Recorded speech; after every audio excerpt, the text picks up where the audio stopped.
আসসালামু আলাইকুম ফুটবল প্রেমীরা। কিসের অভাব এই ব্রাজিল দলে?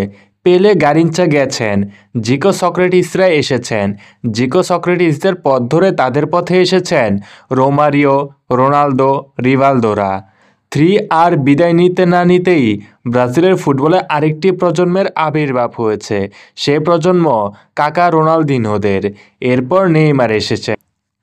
যদিও পূর্বসূরীদের মতো সুন্দর ফুটবলের শতদল হয়ে পূর্ণ বিকশিত রূপটা তিনি সেভাবে দেখাতে পারেননি ব্রাজিল বিখ্যাত হলুদ জার্সি গায়ে, তবু পরম্পরাটা তো ধরে রেখেছিলেন। কিন্তু এরপর বিশ্ববালক হয়েও অনেকের আবির্ভাব হয়েছিল। ভিনিসিয়াস, রদ্রিগোরা সে দলেরই। কিন্তু ব্রাজিলের ভবিষ্যৎ পেলে, জিকো, রোনালদো, রোনালদিনো বা নেইমার হওয়ার সুবাস ছড়িয়ে আবির্ভূত হলেও সেটা নিজেদের মেলে ধরতে পারেনি এরা কেউই। বরং একের পর এক ব্যর্থতায় নতুন পেলে বা নতুন রোনালদো কিংবা নতুন রোনালদিনিহো অথবা নতুন নেইমার নামকেই যেন হাস্যকর করে তুলেছে তারা। এক একটা বিশ্বকাপ আসে, এক একটা কোপা আমেরিকা আসে, ব্রাজিলের ফুটবলকে হতাশার চাদর জড়িয়ে ধরে। 2002 সালের সর্বশেষ বিশ্বকাপ জিতেছিল ব্রাজিল। এরপর থেকে বিশ্বকাপ ব্রাজিলের জন্য শুধুই হতাশার গল্প। হতাশার গল্প শুধু শিরোপা জেতাই নয়, ব্রাজিলের চিরায়ত সুন্দর ফুটবলই যেন উধাও হয়ে গেছে এই খেলা থেকে। 2022 কাতার বিশ্বকাপে কোয়ার্টার ফাইনাল থেকে ছিটকে যাওয়ার পর ব্রাজিলের ফুটবলের উপর দিয়ে অনেক ঝড়ই বয়ে গেছে। বিশ্বকাপের পর প্রায় 2 বছর কোনো স্থায়ী কোচই ছিল না তাদের, বিদেশি নাকি দেশি কোচ। দীর্ঘ সময় ধরে চলা এই বিতর্ক শেষে এ বছরের জানুয়ারিতে স্থায়ী কোচ হিসেবে নিয়োগ দেওয়া হয় দরিভাল জুনিয়র। দায়িত্ব নিয়ে তিনি ঘোষণা দেন ব্রাজিল দলটাকে নতুন করে সাজাবেন। দরিভালের হাত ধরে নতুন পথ চলার শুরুতে হোঁচট খায় ব্রাজিল। চোটের কারণে নেইমারকে হারিয়েছে তারা। সেটা অবশ্য দরিভালের জন্য ভালোই হয়েছিল। নেইমারের অনুপস্থিতিতে তিনি পেয়ে যান ব্রাজিল ফুটবলের বর্তমান ও ভবিষ্যৎ তারকাদের বাজিয়ে দেখার সুযোগ। এবারে কোপা আমেরিকাটা সেদিক থেকে দরিভালের জন্য ছিল বড় এক পরীক্ষার মঞ্চ।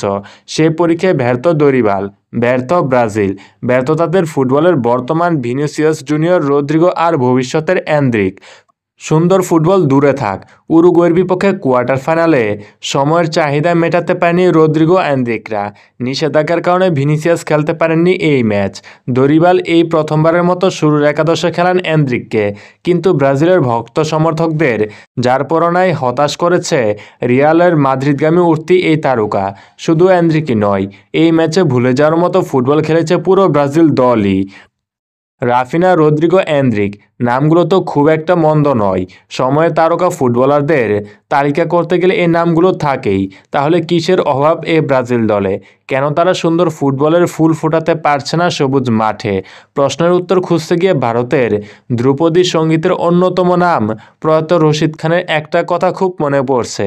এক আড্ডায় এ প্রতিবেদককে তিনি বলেছিলেন, দেখো, খেলাটা সঙ্গীতের মতোই ধ্রুপদী একটি বিষয়।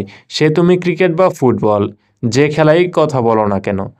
রেশমি সুন্দর একটা কাভার ড্রাইভ কিংবা অনিনন্দ সুন্দর ড্রিবল, এগুলো তো মাসকল, পিলু, বৈরবী বা কলাবতী রাগের মতো সুন্দর। ব্রাজিলের ফুটবলে এখন আসলে বড় অভাবটাই হচ্ছে এই ধ্রুপদীর। সবাই তো আর রশিদ খান নয়, বরে গোলাপি আলী কিংবা ভীমসেন যোশী নন, যে ধ্রুপদী সঙ্গীতের সুরে মোহিত করে তুলবেন বিশ্বকে। তেমনি সবাই তো আর পেলে, গারিনচা কিংবা রোনালদো কিংবা রোনালদিনহো আর নেইমার নন, যে জাদুকরি পায়ের ছন্দে মাঠের সবুজ আঁকবেন আলপনা, হৃদয়ে দেবেন দোলা। আসলে এই ব্রাজিল ফুটবলে গারিনচা, সক্রেটিস বা রোনালদিনোর মতো একজন ধ্রুপদী প্লেমেকারের বড় অভাব। ব্রাজিলের এই দলের মাঝমাঠের দিকেই তাকান, কে খেলছেন সেখানে? লুকাস পাকুয়েতা আর ব্রুনো গুইমারেজ। কোথায় গারিনচা, সক্রেটিস বা রোনালদিনো? আর কোথায় এই পাকুয়েতা, গুইমারেজ? ব্রাজিলের ফুটবলের আসল রোগটাও এমনই। পেলে, গারিনচার শূন্যতা পূরণ করেছিল জিকো সক্রেটিস। জিকো সক্রেটিসকে বাঁচিয়ে রেখেছেন রোমারিও, রোনালদো। রোনালদো, রোমারিওদের ফুটবল প্রেমীরা দেখেছেন কাকা রোনালদিনিও, নেইমারদের আয়নায়। কিন্তু এরপর যারা আসছেন তারা শূন্যতা পূরণ করতে পারছেন না, বরং বাড়াচ্ছেন। ব্রাজিল ফুটবলে সেই সৌন্দর্যটা কোথায়? আর এ ফুটবল দলের কোচ দরিভাল জুনিয়র, তিনি কতটা ভালো বা কতটা মন্দ? কতটা সুন্দর ফুটবলের পূজারী বা কতটা ফল নির্ভর যান্ত্রিক ফুটবলের উপাসক? এটা প্রমাণ করা বা বলার সময় হয়তো এখনও আসেনি। কিন্তু নিজের প্রথম বড় পরীক্ষায় তিনি ফেল। উরুগুয়ের বিপক্ষে দলকে যে দর্শনে খেলিয়েছেন সেটা কখনোই ব্রাজিল ফুটবলের ভাবনার সঙ্গে যায় না। তুমি ভাই 5 বারের বিশ্ব চ্যাম্পিয়ন। উরুগুয়ের মতো একটা দল তো তোমার আক্রমণের মুখে দেয়াল তুলে রাখার কথা, কিন্তু হয়েছে তার উল্টো।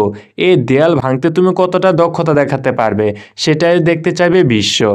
কিন্তু উরুগুয়ের বাস থামিয়ে রাখা ফুটবলের জবাবে দরিবাল তার দলকে খেলালেন অনেক নিচে নামিয়ে। অপেক্ষায় থাকলেন বল কেড়ে নেওয়ার লোভে উরুগুয়ে উপরে উঠে এলে প্রতি আক্রমণে বাজিমাত করবেন। কিন্তু 12 মন ঘি উপরেনি রাধাও আর নাচেনি। 12 মন ঘি পুড়বে কী করে?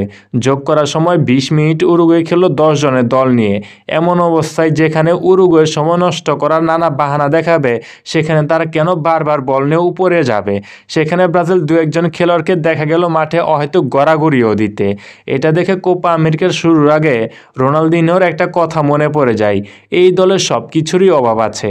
ধীরতার অভাব, মনে আনন্দের খেলার অভাব, নিবেদনের অভাব। আর ব্রাজিল দলে যেন ঠিক সেটাই হচ্ছে এখন।